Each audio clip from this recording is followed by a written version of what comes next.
Okay, guys, so you know that Mr. Birchum is coming out on the 12th. They're just days away from the premiere of Mr. Birchum over at Daily Wire Plus. So Adam Carolla is stopping by the show, currently hosts the Adam Carolla Show, of course, and he is the creator and star of the brand new Daily Wire Plus animated series, Mr. Birchum. Adam, thanks so much for joining the show. Thanks for having me, Ben. So first off, congrats on the project. This is a project that's been like 30 years in the making. So what is the origin of Mr. Birchum? In 1994, I was a boxing coach. I was training Jimmy Kimmel to box, Jimmy the sports guy back then, for K-Rock Radio for a morning stunt. He thought I was funny.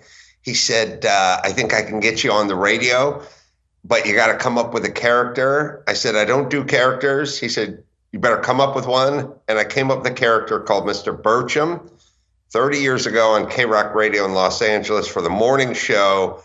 And it immediately became insanely popular. And that was how I got into show business. So let's talk about the character of Mr. Birchum and what he was and sort of what he represents in the show. And then I want to hear you tell the story about, like, this is not the first iteration of Mr. Birchum as an animated series. So we'll get into that in a moment. But who's Mr. Birchum? What was the character? Why did it become so popular? He's an amalgamation of every mean shop teacher I had in junior high. I went to Walter Reed Junior High, and I had Mr. Gage and Mr. Smith and all these horrible shop teachers. They were angry guys with big mustaches and big forearms who loved woodworking and hated kids. And even as a 13 or 14-year-old, I thought it was interesting that these guys went to school every day to work with kids, but hated kids. They loved their shop, and they looked at it as their shop, and the kids were sort of a nuisance and an annoyance who were coming in, who were using their tools. That's sort of the approach for every shop teacher I had. And so as I went through life, I would tell people, did you ever have a mean shop teacher? And they'd go, oh, mine was the worst, you know. I started realizing that everyone had a shared experience of horrible, mean shop teachers. And I thought, I've never seen an SNL sketch about a mean shop teacher. No one has captured this guy, but I'll capture him. And that's where Mr. Birchum was born. So you proposed this, and you actually made a pilot episode of Mr. Birchum like 20 years ago, and it was nearly greenlit by the networks. And then they decided effectively that it was too politically incorrect even then. Why don't you talk about that a little bit? Yeah, it was a little over 10 years ago. I did the pilot for Fox, which is called an animatic, for those who are keeping score. And it was good, and it was Birchum, and it was probably a little ahead of its time, but it was what I was seeing when I was seeing it. As you and your generous dad know, I wrote a book called In 50 Years We'll All Be Chicks, and that book's about 15 years old. But 15 years ago, I was sort of seeing which way the wind was blowing from a societal standpoint, and I thought, this is something we got to get into. But I was the only one who wanted to get into it. No one else wanted to get into it. And so it was like too early for Fox. And, you know, Fox was doing Bob's Burgers and crap like that. So now we're bringing it to the small screen over at Daily Wire Plus, May 12th, 2024. And it's got a huge cast. I mean, you've really put together an amazing cast here, from Rob Riggle to Patrick Warburton to Roseanne Barr and Danny Trejo. How'd you get this cast together?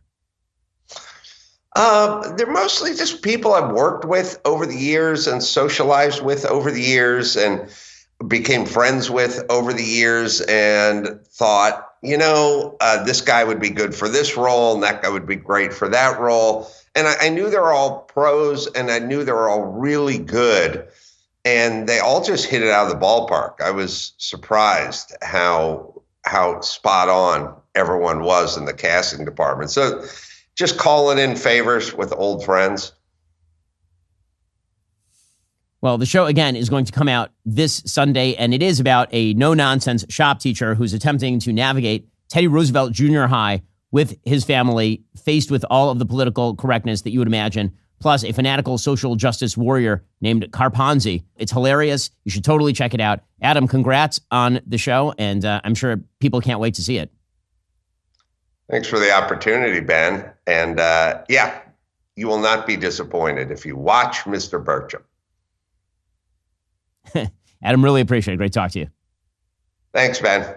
I've been recently telling you about the greatest invention, maybe of all time, the pod cover by 8 Sleep. Well, today, I want to share some exciting news. The pod just got an upgrade. 8 Sleep has launched its newest generation, the Pod 4 Ultra. The Pod 4 Ultra not only cools and heats automatically, and now also elevates at your command.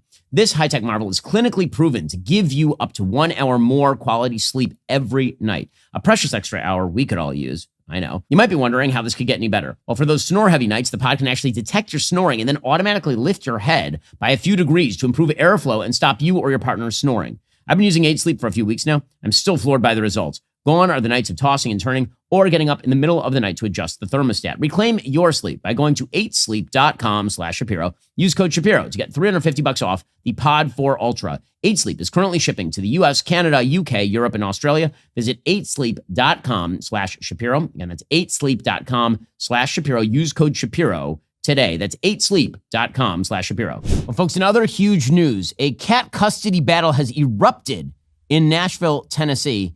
On the line, we now have the judge in that case, Matt Walsh, the host of the Daily Wire Plus series, Judged by Matt Walsh. So, Judge Walsh, Your Honor, I know this is a vital case, I think, to the future of America.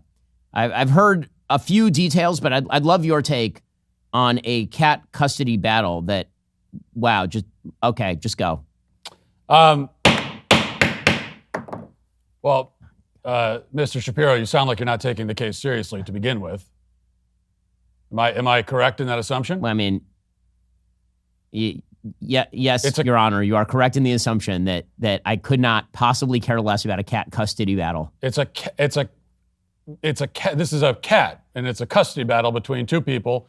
In fact, in this case, this is, I believe, two roommates, and it's a very interesting case because it has to do with the cat and also to do with the name of the cat. So there's a dispute over what the cat is named, and you have you have the plaintiff in the case, and that's the one I believe that actually brings the lawsuit, and then you have the defendant in the case, who's the one who's getting sued essentially. I don't want to get too particular with all the legalese and that sort of thing. But you have one person who says that the cat should be named Midnight, another one that says the cat should be named Pepsi. Now I don't want to give away any spoilers or anything like that, but this is a courtroom, and we have to come up with very creative ways sometimes of dealing with these sorts of issues. So we may bring the cat into the courtroom, release the cat in the courtroom, let the cat decide who has custody of it. You still don't sound interested at all. I mean, wow. I mean, what would have been interesting is if you had used the Bible as your guide and actually offered to just carve the cat in half, and then see what the reactions of the plaintiff and defendant were. I guess that's animal cruelty and illegal. I did, in fact, suggest that. That suggestion was made. I was informed that, for various reasons, both moral and legal, that option would not be allowed. As much as I would have loved doing that, it was not allowed. Well, I mean that is a sad story. Well, since I have you here, Judge Walsh, in all of your legal expertise, I do have to ask your opinion of the hottest legal battle of our time: Stormy Daniels, Donald Trump. So apparently that's a thing that's actually happening in our country right now, is that the former president of the United States and possible future president is being brought up on charges having to do with campaign finance reform, which seems more like just an excuse for a porn star to kind of read her penthouse letters aloud. But I wanted to get your legal take on this situation.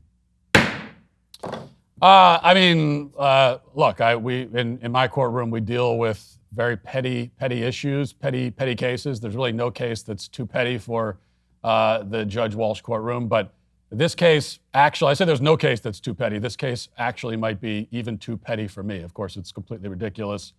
And, on top of that, it's like we're supposed to believe that Donald Trump is the first president in history who's ever paid someone to make a story, to make a an unflattering story go away, which is basically what he's being accused of here.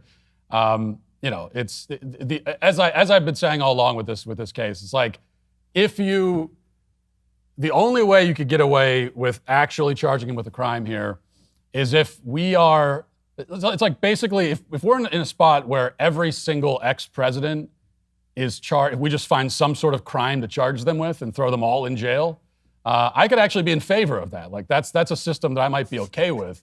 But we're not doing that. Of course, like Donald Trump is the only president we've done this to, which is what I think makes it terribly unfair. But as I said, I would be in favor of, if we want to just make this what we do from now on, where if you become president, you automatically have to go to jail afterwards.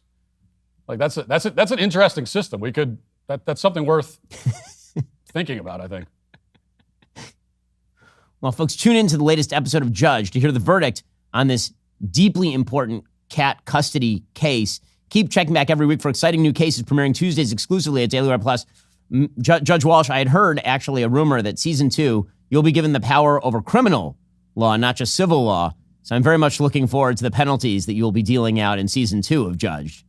I had not heard that, but that makes me very excited. One, I don't want to give any spoilers away for this, but we are talking about one addition in season 2 is finally adding the powdered wig. So I've been pushing for it, and we'll see. We'll see what happens. Yeah, as one would as an American judge, because that's something that they do in America. In any case, go check out Matt Walsh, Judged by Matt Walsh. Are you tired of the lies and the twists of the mainstream media talking points? Yeah, me too. Join me in my newest series, Fact, where I dismantle and bring truth to this tiring mainstream agenda.